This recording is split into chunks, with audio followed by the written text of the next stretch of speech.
김장철입니다. 오늘이 11월도 막바지르고 있습니다. 24일 중부지방에는 거의 다 김장을 마쳤을 시기입니다. 근데 이곳에는 예년에 비해서 날씨가 굉장히 온화합니다. 한 5, 6도 정도 높다고 합니다만, 그래서 그런지 엊그제 비가 오자마자 여기 박 선생은 이 배추가 얼게 되면은 상하기 때문에 이거는 날씨 속에서 비가 그치게 되면 추위가 닦일까 싶어가지고 이렇게 잡아냈습니다. 농면퇴직한 박 선생과 회사 퇴직한 공사장이 공동 생산, 공동 분배하는 현장이 되다 보니까 박 선생 몫은 일찍 잡아냈고, 공사장은 비 오는 날 늦잠 잤는가 그냥 놨습니다. 또 날씨가 온화한 관계로 놔도 되겠다 싶으니까 그냥 놔놓은 것 같습니다. 아주 배추가 아주 잘 자랐죠. 이거 포기도 잘 안 있고, 조금 추위가 닥치니까 노출된 잎사귀들이 냉해를 받았는지 바깥으로 널브러져 있습니다. 그런 걸 막기 위해서 이렇게 잡아냈습니다.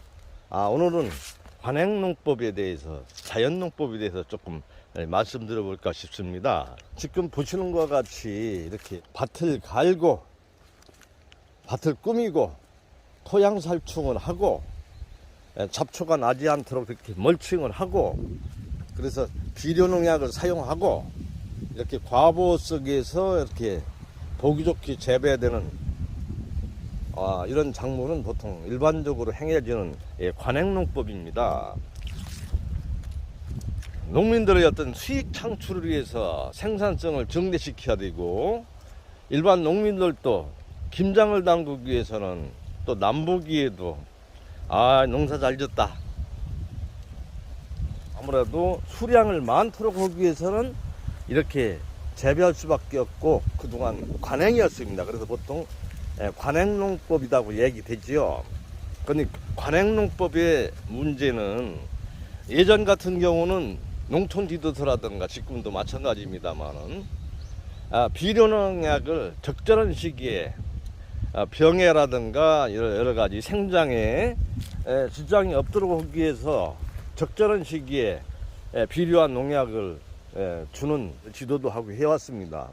왜? 워낙 열악한 속에서 먹고 살기가 힘들다 보니까 좀 생산을 좀 많이 해야 되지 않습니까? 그런데 지금은 시대는 또 많이 바뀌었습니다. 농사에 정석이 없습니다. 왜? 목적하는 바에 따라서 얼마든지 농사 방법이 여러 다양하게 이루어지고 있습니다. 요즘에는 자연농법, 유기농농법이 또 각광을 받고 있어요. 건강 문제가 대두되기 때문에 그렇습니다. 그래서 이런 농법 같은 경우는 봄이 되면은 밭을 갑니다. 갈아서 군뱅이라든가 지렁이라든가 그런 부분들을 완전히 살충 죽입니다. 그리고 여러 가지 벌레들이 접근할 수가 없어요. 토양에 있는 여러 가지 미생물, 해충을 그냥 박멸하기 위해서 일단은 토양 살충제, 토양 살균제를 통해서 파종하기 전에 벌써 이렇게 소독을 합니다. 그리고 모종을 이렇게 밭을 꾸미고 나서 이 모종을 심지요. 그런데 풀이 잡초가 옆에 있기 때문에 영양적 비료라든가 그런 걸 주어졌을 때 이 배추, 내가 원하는 그 농산물에 다 갈 수가 없기 때문에 일단 잡초를 제거를 합니다. 잡초가 방해물질로 생각을 한 거죠. 멀칭을 아예 해버리십니다. 작은 아주 그냥 풀도 접근이 불허합니다. 거기 해충도 불허하기 위해서 또 결국은 농약을, 주기적으로 농약을 주죠. 밭을 갈고 토양 살충을 하고 살균을 하고, 밭을 그 경운기로 해서 갈게 되면은 로타리 친다고 합니다만은 토양 자체를 다 파괴해 버리지 않습니까? 지렁이라든가 모든 벌레들이 다 박살이 납니다. 그런 가운데서 원래 자연의 땅이라는 것은 그 층이 형성되어 있습니다. 지렁이가 살 수 있는 그런 층, 또 미생물이 살아갈 수 있는 층, 또 가뭄에 대비해서 수분을 저장할 수 있는 층, 그런 것이 형성된 가운데서 작물뿐 아니라 모든 그 초목이 또 가을이 되면은 그 잎을 떨어뜨리고 또 동면을 하지 않습니까? 그렇게 되면 그게 다시 봄에 자양분이 돼 가지고 그 자양분을 통해서 또 다시 식물이 살아가도록 돼 있는 겁니다. 그러니까 지금 수천 년, 수만 년 동안 비료와 농약을 주지 않더라도 자생력을 통해서 계절의 바뀜에 따라서 여러 가지 잎이라든가 줄기가 자양분이 돼서 또 다시 살아가게 되고, 그러다 보면은 이 토양층이 파괴되지 않은 상황에서 형성이 되기 때문에 인위적으로 우리가 손을 보지 않더라도 아무 문제 없이 이제 살아가도록 돼 있는 건데, 인간의 욕심이 모든 것을 만들어 가다 보니까 이 자연성이 훼손이 될 수밖에 없는 거죠. 추위가 닥치게 되면은 다 냉해를 받아서 배추들이 그냥 죽습니다. 그러나 어떤 자연농법에 의해서 재배된 건 한겨울에도 월동할 정도로 생명력이 강하기 때문에 별 문제가 없습니다. 그러면은 지금 관행농법에 대해서 말씀드리고, 이 동네는 거의 관행농법, 그러면 자연농법 현장에 그쪽 애들은 어떻게 잘 자라고 있는가 한번 가보도록 하겠습니다. 이곳은 자연농법 현장입니다. 한 원장이 겨울에 생야채 대신 이렇게 밥상에 오르기 위해서 덩치는 작지만은 아주 야무진 배추를 재배하고 있는 그 현장입니다. 아주 잡초가 무성합니다. 그죠? 관행농법 하는 분들이 이렇게 이 현장을 봤을 때는 아이고 풀도 좀 뽑아주고 그러지 이게 뭐냐, 참 굉장히 그 원장이 게으른가 보구나 그렇게 생각하실 겁니다. 이 재배 방법은 땅을 갈지 않았습니다. 이 땅에는 바로 지렁이가 무수하게 살고 있습니다. 기타 여러 가지 미생물도 그 땅층에 다 형성이 되어 있습니다. 그리고 아무리 가물어도 비록 물은 부족할지라도 가뭄에 견딜 수 있는 생명력을 다 가지고 있습니다. 그래서 관행농법에 의하게 되면 밭을 갈고 토양층이 망가져 있기 때문에 수분층이 형성이 되어 있지 않아서 물을 하루 계속 아침 저녁으로 물을 줄 수밖에 없습니다. 그러나 이런 것은 그냥 방치돼서 키워도 전혀 지장이 없습니다. 다들 잘 자랍니다. 그래서 지금 이런 농법 같은 경우는 하나의 자연농법으로 얘기가 될 수가 있습니다.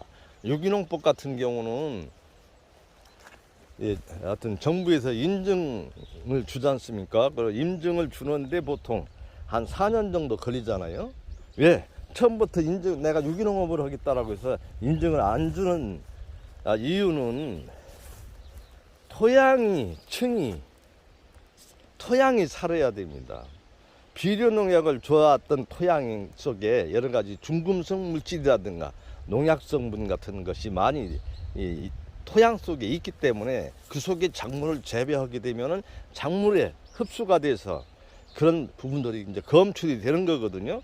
그렇기 때문에 또 그런 토양층이 파괴된 속에서 작물을 재배를 하게 되면은 작물이 제대로 자랄 수가 없어요. 인위적으로 작물을 보호해줘야 자랄 수밖에 없습니다. 그렇기 때문에 실제 농민 입장에서는 굉장히 실패를 할 수밖에 없는 거죠. 한 2, 3년 동안은 병에 시달리고 또 잘 자라지 않고 하기 때문에 수입은 전무하고 생산을 할 수가 없어요.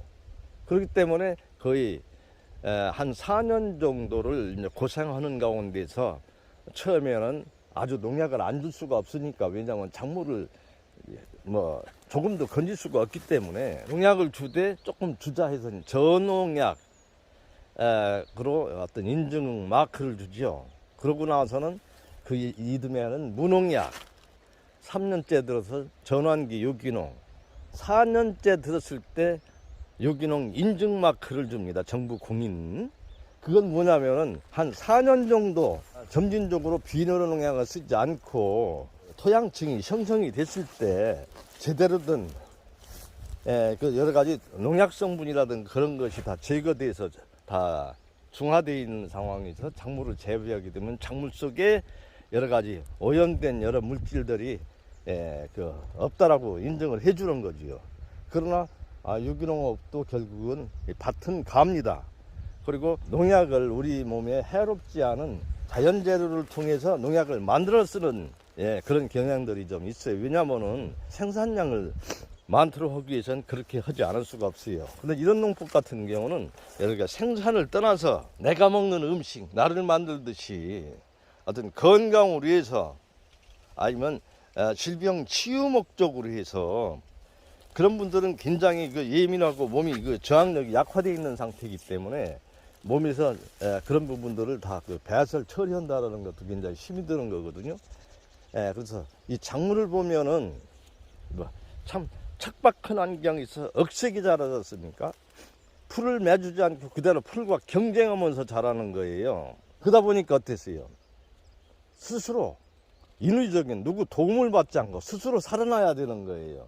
그러다 보니까 병에 강할 수 있는 그 생명력, 사람으로 말하는 면역력, 보호를 받지 않기 때문에 스스로 이겨내야 되기 때문에 그렇습니다. 그러니까 결국 어때요? 관악농법에 의해서 재배된 농작물과 유기농업을 통해서 비료농약을 주지 않고 재배된 유기농산물과의 영양적 가치, 그 성분의 비교는 한 3배 내지 5배 정도 차이가 난다 그럽니다. 그리고 또 유기농 재배된 농산물과 이렇게 자연농법에 의해서 척박한 환경에서 스스로 살아갈 수 있는 인위적인 힘을 인위적으로 보호를 받지 않고 자란 이런 야생 상태의 농산물, 또 산야초라든가 그런 것도 역시 똑같은 그런 거 되겠습니다만은 이 차이는 3배 내지 한 5배 정도 녹즙을 통해서 분석 실험 결과가 그렇습니다. 부산 모 대학교 교수팀에 의해서 연구 분석 결과를 보게 되면은 보통 3배 내지 한 5배 정도 영양적 가치가 차이가 난다라고 신문 기사를 봤습니다. 그 정도로 이렇게 척박하게 살아가기 위해서는 스스로 살아가야 돼요. 그러다 보면은 그런 물질들을 생성하는 거죠. 그렇기 때문에 건강을 위해서 몸이 좋지 않은 분들이 유기농산물을 찾게 되고 자연농법에 의한 농산물을 찾게 되고 쌀도 그렇고 모든 배추도 그렇고 그래서 굉장히 시중에 매장에서도 가격 차이가 나는 이유가 거기 있다라고 보겠습니다. 양은 작지만은 작은 양 속에서 비교할 수 없을 정도의 영양적 가치. 그러니까 이런 것은 작게 먹어도 되는 거죠. 허접한 음식 같은 경우는 양은 많지만은 영양적 가치는 떨어지는 거죠. 생명력을 강화시키고 생명력을 부활시킬 수 있는 면역 기능을 강화시킬 수 있는 그런 음식이 굉장히 중요한 이 시대에 살아가는 모든 분들한테 중요한 부분이라고 생각합니다.